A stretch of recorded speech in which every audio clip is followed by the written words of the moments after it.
Good morning विद्यार्थियों। BSc part second में embryology में आज हम पढ़ेंगे टाइप्स ऑफ एंडोस्पर्म। पिछली क्लास में हमने पढ़ा था निषेचन के बारे में और फिर मैंने आपको बताया था कि जो एंडोस्पर्म बनता है सेकेंडरी न्यूक्लियस जो द्वितीयक केंद्रक है उसके साथ फिर क्या होता है त्रिगुणित या त्रिसलियन होने के बाद एक प्राथमिक भ्रूण पोष कोशिका यानी प्राइमरी एंडोस्पर्म कोशिका बनती है और जो अंड कोशिका एक युग्मक के साथ संयुक्त होकर जाइगोट बनाती है उससे आगे एम्ब्रियो का निर्माण होता है। तो पहले हम बात करेंगे एंडोस्पर्म की। एंडोस्पर्म किससे बनती है? प्राइमरी एंडोस्पर्म सेल से यानी कि प्राथमिक भ्रूण पोष कोशिका से बनती है। और एंडोस्पर्म तीन प्रकार का होता है, मैंने आपको बताया है। पहले प्रकार का है न्यूक्लियर यानी कि जिसे हम कहेंगे केंद्रकीय भ्रूणपोष, दूसरा है सेलुलर कोशिकीय भ्रूणपोष और तीसरा आता है इसके अंदर हेलोबियल भ्रूणपोष। तो पहले हम बात करेंगे इसमें न्यूक्लियर एंडोस्पर्म की। न्यूक्लियर एंडोस्पर्म केंद्रकीय भ्रूणपोष। देखिए इस प्रकार के एंडोस्पर्म में प्राथमिक भ्रूणपोष कोशिका में विभाजन के समय भित्ति का निर्माण नहीं होता। तो इसके निर्माण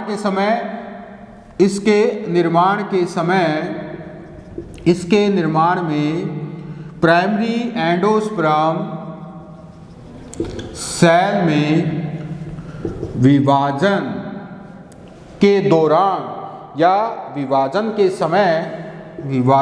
समय भित्ति का निर्माण नहीं होता है। ठीक है, भित्ति का निर्माण नहीं होता है। सीधी सी बात यह है कि एंडोस्पर्म कोशिका में विभाजन होंगे और विभाजन से कोशिकाएं बनेगी या केंद्रक, मुक्त रूप से केंद्रकों का निर्माण होगा, कोशिकाओं का निर्माण नहीं होगा, केंद्रक ही बनेंगे। कोशिकाओं का निर्माण तो तब होता है जब चारों ओर भित्ति का निर्माण भी हो जाता है।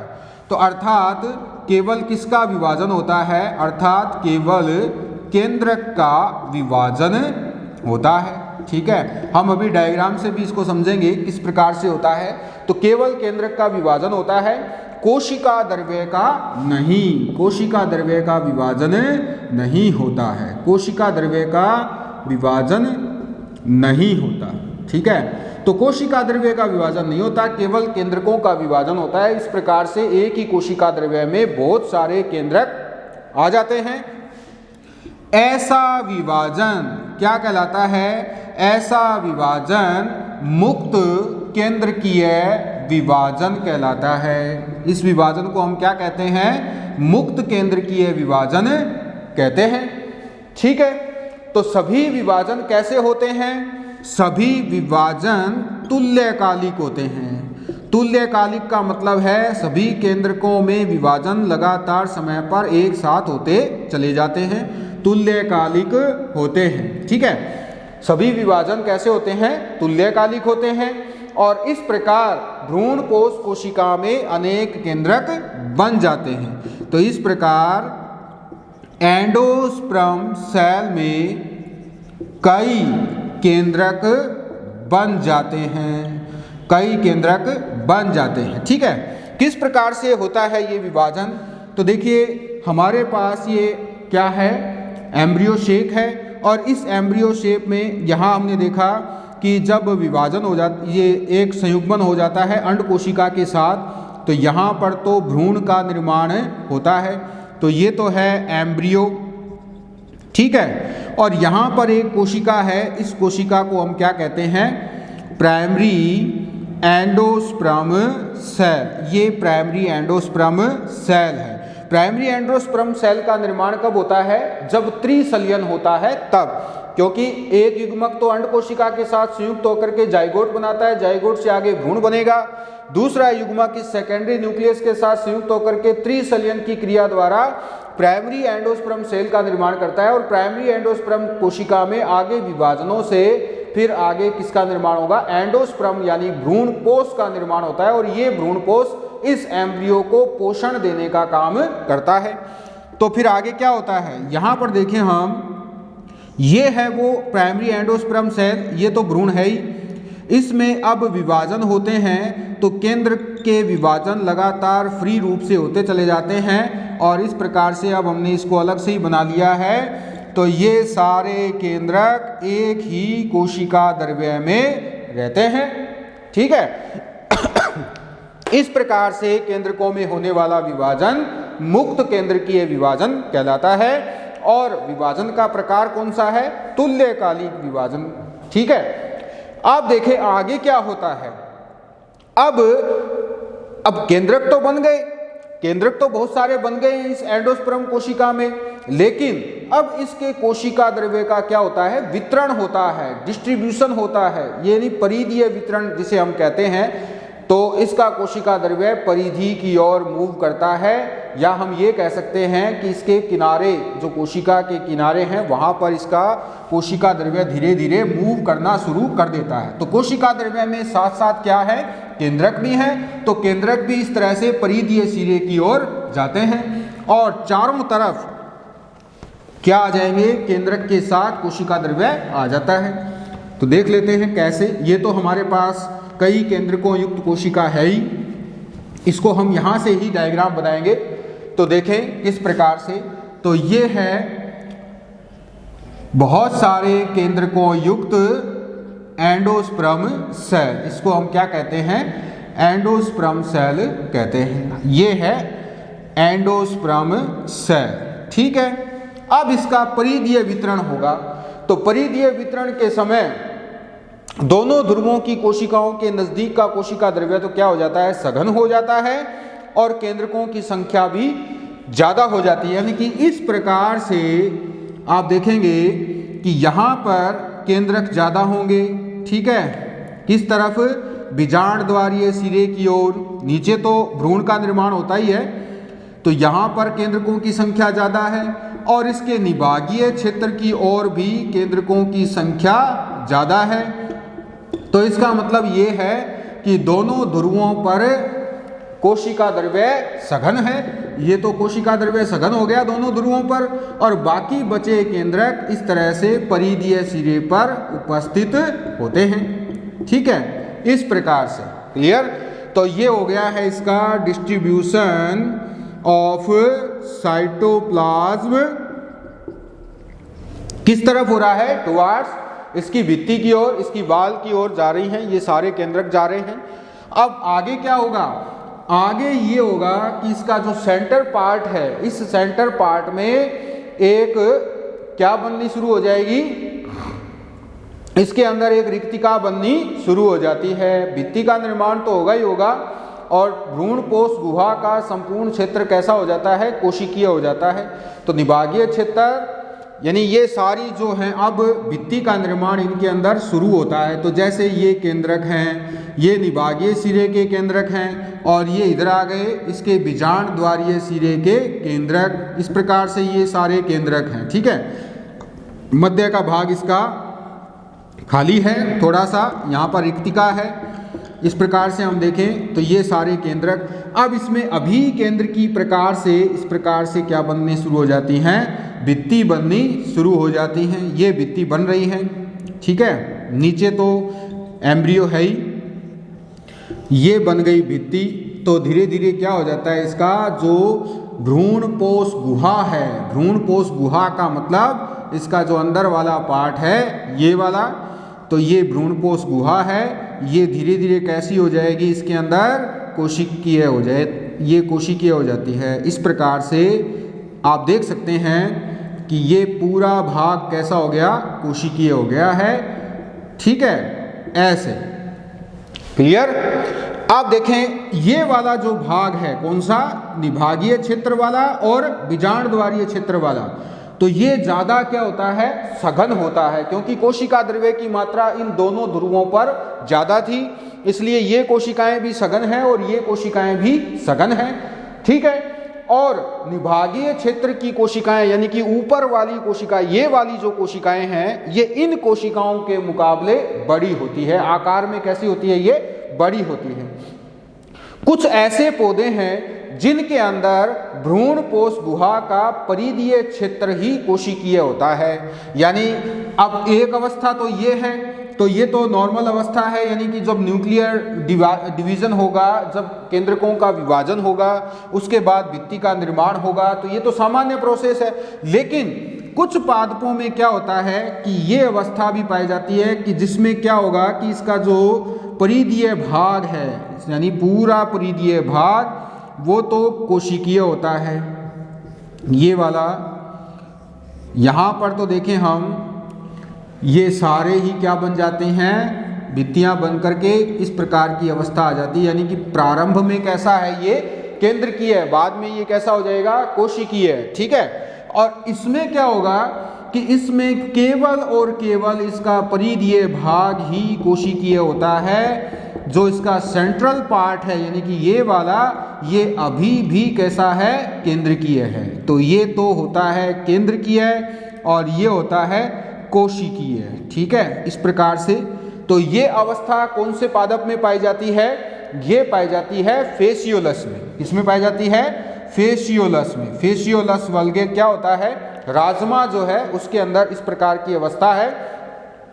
अब देखिए कुछ ऐसे भी पादप हैं जिनमें संपूर्ण कोशिकीय भाग, केवल परिधीय भाग कोशिकीय होता है और बीजांड द्वारीय कोशिकाएं पाई जाती हैं।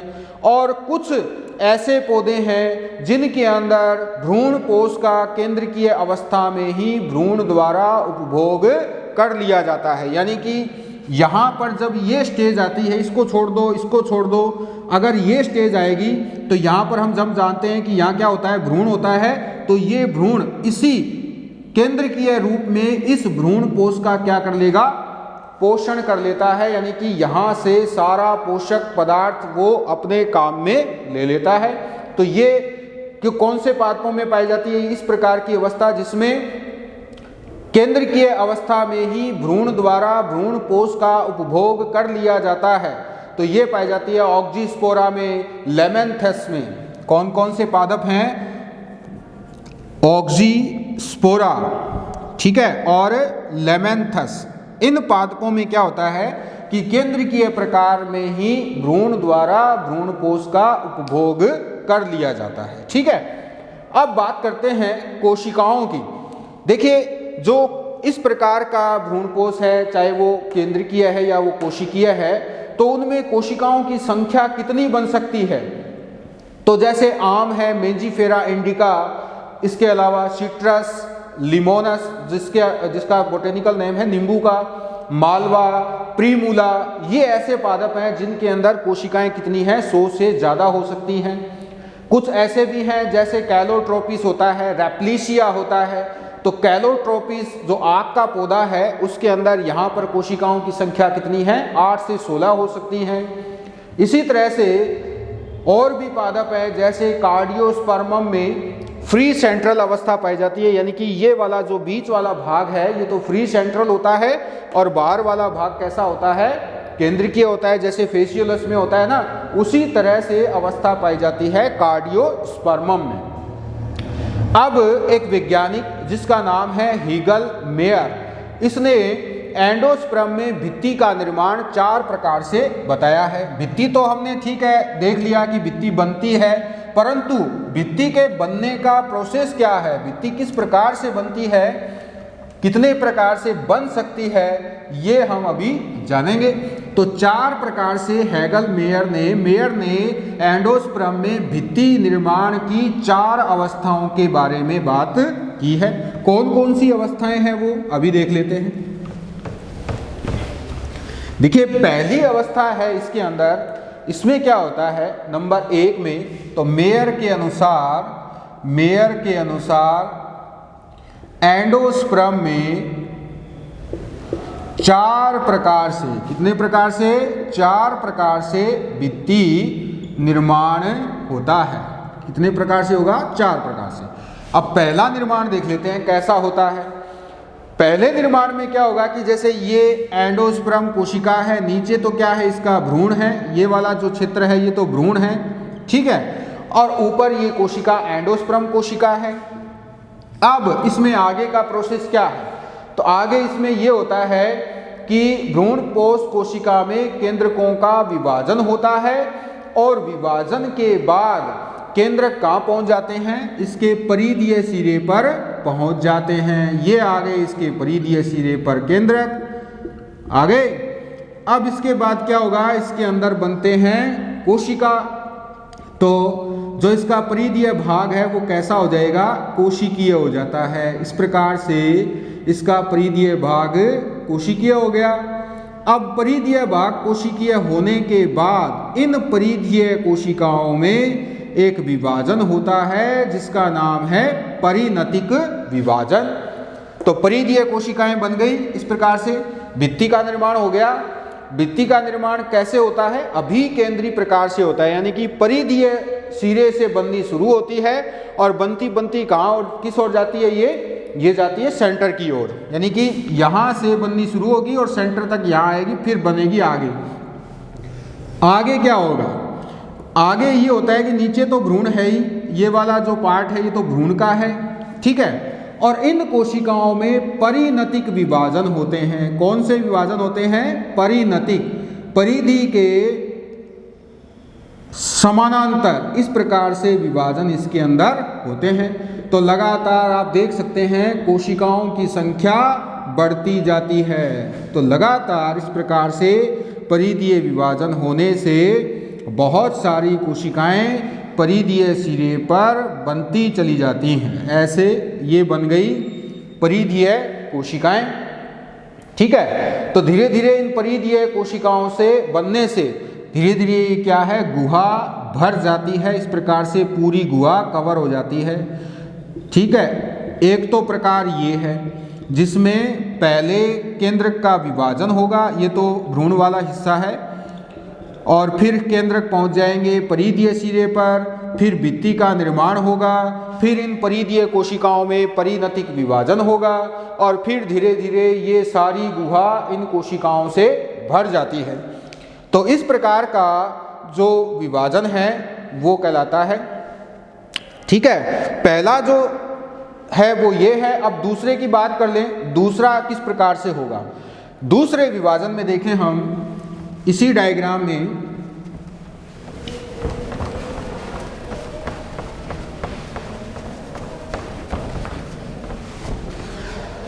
तो वही बात है, पहले केंद्रक में विभाजन होगा, केंद्रक परिधीय सिरे पर पहुंचेंगे, परिधीय सिरे पर पहुंचने के बाद फिर इनका कोशिकीय रूपांतरण होगा। इन सभी कोशिकाओं को परिधीय कोशिकाएं कहेंगे, ठीक है। यानी इस तरह का प्रोसेस होगा। ये सारे केंद्रक आ गए और इन फिर केंद्रकों के बाहर की ओर क्या बननी शुरू हो जाती है? भित्ति बननी शुरू हो जाती है। ये बन गई भित्ति, और ये वाला जो भाग है ये तो सारा क्या है? ये तो भ्रूण वाला हिस्सा है। ये सारी कोशिकाएं परिधीय सिरे पर बन चुकी हैं। तो ये पेरिफेरल सेल्स कहलाती हैं। कौन सी कोशिकाएं? परिधीय कोशिकाएं।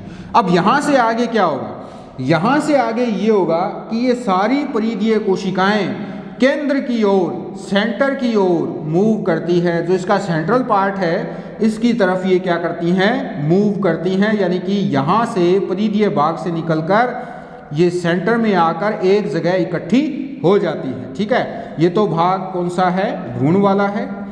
तो इस प्रकार की अवस्था आ जाएगी आगे। तो ये तो आ गया भ्रूण का पार्ट, और ये आ गई वो सारी कोशिकाएं जो पहले कहाँ थी? पहले थी ये परिधीय भाग में, अब आ गई है ये केंद्र वाले भाग में, ठीक है। अब यहाँ पर एक जगह मिलने के बाद फिर इनमें कई और विभाजन होते हैं, जिससे फिर छोटी छोटी कोशिकाएं बनती चली जाती हैं। इस प्रकार से ये छोटी छोटी कोशिकाएं इन्हीं से और बनती चली जाएगी बाहर की ओर, और धीरे धीरे फिर क्या होगा कि ये गुहा फिर से उसी प्रकार से भर जाएगी जो हमने पीछे के प्रकारों में देखा है, ठीक है। तो इस प्रकार से भी इसके अंदर विभाजन होते हैं। ये पाया जाता है कुकुरबिटेसी में, यूफोर्बिया में। इस प्रकार का जो विभाजन है वो यूफोर्बिया, कुकुरबिटेसी जो लौकी वाला कुल है इसके अंदर इस प्रकार के विभाजन पाए जाते हैं। अगले नंबर पे चलते हैं, नंबर तीसरे में।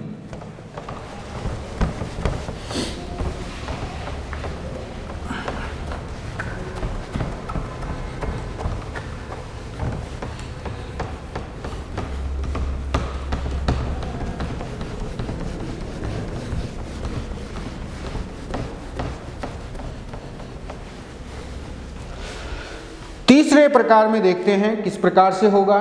तो देखिए तीसरे प्रकार में माइक्रोपाइल एंड से भित्ति के निर्माण शुरू होते हैं और निभागीय सिरे की ओर ये क्या रहते हैं, फ्री रहते हैं। वही बात है, देख लेते हैं कैसे। ये तो हो गया एम्ब्रियो और ये है प्राइमरी एंडोस्पर्म सेल। अब प्राइमरी एंडोस्पर्म सेल के केंद्रक में विभाजन होंगे, ठीक है, ये हो गए विभाजन। तो विभाजनों से बहुत सारे केंद्रक बन जाएंगे।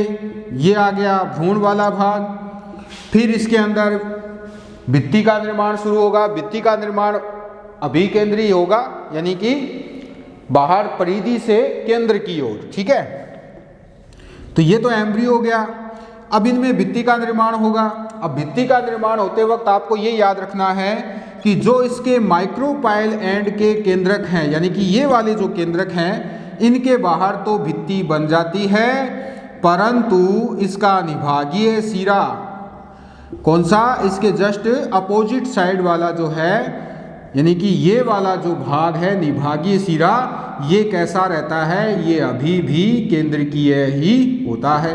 तो आधा भाग तो हो गया कोशिकीय और आधा भाग हो गया केंद्रकीय। तो इस प्रकार का भी इसमें पैटर्न पाया जाता है, ठीक है। आप देखें आगे नंबर चौथा कौन सा है, नंबर 4 में यही पार्ट है, यानी कि यहाँ से आगे चले हम तो वही बहुत सारे केंद्रक और केंद्रक जो है इस प्रकार से एक ही कोशिका द्रव्य में निलंबित अवस्था में रहते हैं और फिर इनमें धीरे धीरे अभिकेंद्रकी प्रकार का भित्ति का निर्माण शुरू हो जाता है और धीरे धीरे ये सारी गुहा कोशिकाओं से भर जाती है। और जो पहले केंद्रकीय या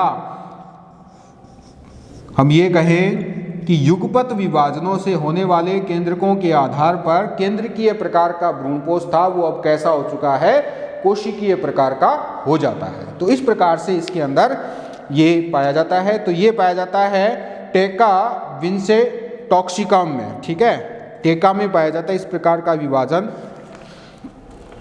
आप देखें आगे और महत्वपूर्ण बातें। देखिए कुछ ऐसे पादप हैं जिनके अंदर केंद्रकों का आकार बराबर नहीं होता है। तो सामान्यतया जो निभागीय सिरे के केंद्रक हैं वो बड़े होते हैं और बीजांड द्वारीय सिरे के केंद्रक कैसे होते हैं, छोटे होते हैं। इसीलिए निभागीय सिरे की कोशिकाएं बड़ी होती है और जो बीजांड द्वारीय सिरे की कोशिकाएं हैं वो छोटी होती हैं। कुछ ऐसे पादप हैं जिनके अंदर बीजांड द्वारीय केंद्रक बड़े होते हैं, जबकि अभी हमने कहा कि बीजांड द्वारीय केंद्रक अगर यूजुअल कैरेक्टर देखें इसका सामान्य लक्षण तो उसमें तो वहाँ पर ये छोटे होते हैं, परंतु कुछ ऐसे पादप हैं जिनमें बीजांड द्वारीय सिरे के केंद्रक बड़े होते हैं जबकि निभागीय सिरे के केंद्रक कैसे होते हैं, छोटे होते हैं। और ऐसा पाया जाता है फैगेरिया में। किसमें पाया जाता है, फैगेरिया में, ठीक है। आप देखें एक बीजपत्री नारियल में केंद्रकीय भ्रूणपोष का उदाहरण हम देख लेते हैं। एक बीजपत्री होता है नारियल, कोकस न्यूसीफेरा इसका बोटेनिकल नेम है, और इसके अंदर केंद्रकीय प्रकार का भ्रूणपोष पाया जाता है, ठीक है। तो इसमें इसी प्रकार से केंद्रक जो है वो निलंबित अवस्था में रहते हैं एंडोस्पर्म में, और इसका एंडोस्पर्म दूधीय होता है, जलीय होता है और द्रवयुक्त होता है। इसे लिक्विड सिनसाइटियम भी कहा जाता है। क्या कहते हैं इसको, लिक्विड सिनसाइटियम भी कहा जाता है, ठीक है। इसको हम कहते हैं जब इसमें भ्रूणपोष का आकार बढ़ता है तो द्रव्य के केंद्रकों में विभाजन होते रहते हैं और कभी कभी बहुकेंद्रकीय कोशिकाओं के समूह बन जाते हैं और धीरे धीरे एंडोस्पर्म की कोशिकाओं पर परिधि पर एकत्रित हो जाते हैं, जिससे परिधि के केंद्र की ओर परतें बन जाती हैं।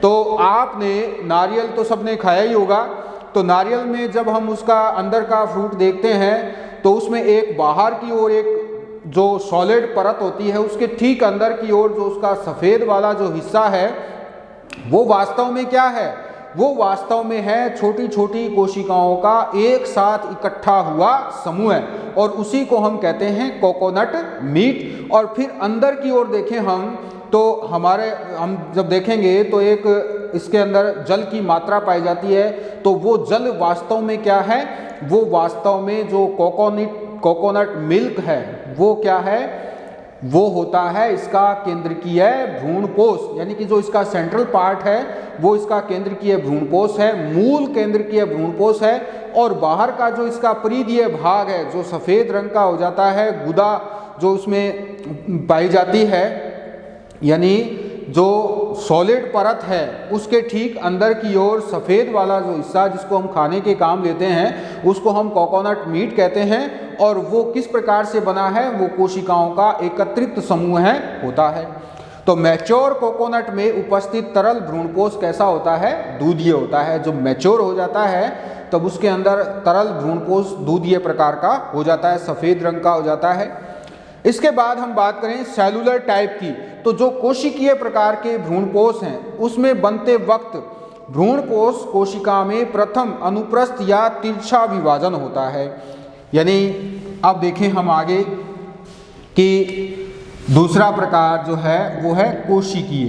केंद्रकीय प्रकार के भ्रूणपोष में तो हमने देखा केंद्रकों का विभाजन होता है, लेकिन यहाँ पर हम देखेंगे तो ये तो भ्रूण हो गया और ये एंडोस्पर्म या प्राइमरी एंडोस्पर्म सेल हो गई, ठीक है। अब इसमें पहला विभाजन प्राथमिक भ्रूणपोष कोशिका में प्रथम विभाजन या तो अनुप्रस्थ होगा और या फिर कैसा होता है, तिरछा विभाजन होता है, या फिर अनुदैर्घ्य विभाजन होता है। आगे के विभाजन कैसे होते हैं, अनुदैर्घ्य विभाजन होते हैं। और आगे के विभाजन अनुप्रस्थ और अनुदैर्घ्य हो सकते हैं, जिससे भ्रूणपोष कणिका में हो जाएगा। तो एक वैज्ञानिक है जिसका नाम है स्नार्फ, उसने 1929 में विभाजन के निम्न तल पाए जाते हैं इसके अंदर, वो बताया है। तो कौन कौन से तल है, उसमें पहला टाइप है एडोक्सा टाइप। अब एडोक्सा टाइप में क्या होगा कि इसके अंदर पहला विभाजन वर्टिकल डिवीजन होता है, वर्टिकल डिवीजन, उदग्र विभाजन होता है, यानी ये तो भ्रूण हो गया और वर्टिकल डिवीजन होगा इस प्रकार से। तो दो कोशिकाएं बन जाएगी और फिर इन दोनों कोशिकाओं में आगे के विभाजन भी कैसे होते हैं, इसी प्रकार से वर्टिकल होते हैं, ठीक है। फिर आगे विभाजन अनुप्रस्थ होते हैं, इस प्रकार से ये आगे के विभाजन हो गए अनुप्रस्थ, और फिर अनुप्रस्थ विभाजनों से फिर क्या बन जाएगा, ये बन जाएगा सेलुलर टाइप एंडोस्पर्म, ठीक है। ये तो हो जाता है एडोक्सा टाइप। दूसरा टाइप इसमें है वर्बेस्कम टाइप। नंबर 2 जो है वर्बेस्कम, ये कैसा होता है, इसके अंदर क्या होगा कि एंडोस्पर्म मदर कोशिका, जो एंडोस्पर्म कोशिका है, इसके अंदर पहला विभाजन किस प्रकार का होता है, अनुप्रस्थ विभाजन होता है। ये इसमें अनुप्रस्थ विभाजन हो रहा है। फिर अनुप्रस्थ विभाजन के बाद अगला विभाजन इसके अंदर कैसा हो जाता है, वर्टिकल डिवीजन होगा, यानी इस प्रकार से होगा। और फिर आगे के विभाजन इसी प्रकार से चलते चले जाते हैं, यानी कि ये इसके बराबर अनुप्रस्थ होगा, फिर इस प्रकार से अनुदैर्घ्य होगा, फिर अनुप्रस्थ होगा, और धीरे धीरे ये कोशिका का रूप, कोशिकीय रूप ले लेता है। तीसरा टाइप जो है वो है एनोना टाइप। ये तीसरा टाइप है। अब तीसरे टाइप में क्या होगा कि तीसरे टाइप में शुरुआत में होने वाले सारे विभाजन कैसे होते हैं, सभी विभाजन होते हैं अनुप्रस्थ। कैसे होंगे, अनुप्रस्थ, ठीक है। किस प्रकार से, तो ये हो गया अनुप्रस्थ विभाजन, फिर इसमें और अनुप्रस्थ विभाजन होंगे इस प्रकार से, और फिर इसके अंदर थोड़े बहुत अनुप्रस्थ विभाजन होने के बाद और फिर होते हैं इसमें कौन से, इस प्रकार से अनुदैर्घ्य विभाजन, लंबवत विभाजन होंगे, और फिर धीरे धीरे ऊपर का भाग बन जाएगा। फिर आता है माइसोटिस टाइप। अगला जो प्रकार है माइसोटिस टाइप। माइसोटिस टाइप में विकर्णीय विभाजन होते हैं, यानी इस प्रकार से विभाजन होगा। माइटोसिस टाइप में, माइसोटिस टाइप में इस प्रकार से विकर्णीय विभाजन होगा, इस प्रकार के विभाजन होंगे, फिर ये कोशिकीय हो जाएगा। इसके बाद हेलोबियल टाइप। तो हेलोबियल टाइप जो है वो नंबर 3 है वैसे तो, और वैसे इसी के अंदर हम इसको बता सकते हैं, ठीक है। तो इसमें भी पहला विभाजन अनुप्रस्थ होगा और बाद के विभाजन अनुप्रस्थ और अनुदैर्घ्य होते हैं। और हेलोबियल टाइप में आधा भाग कोशिकीय और आधा भाग कैसा होता है, केंद्रकीय भाग होता है। ठीक है, इसके बारे में हम कल बात करेंगे।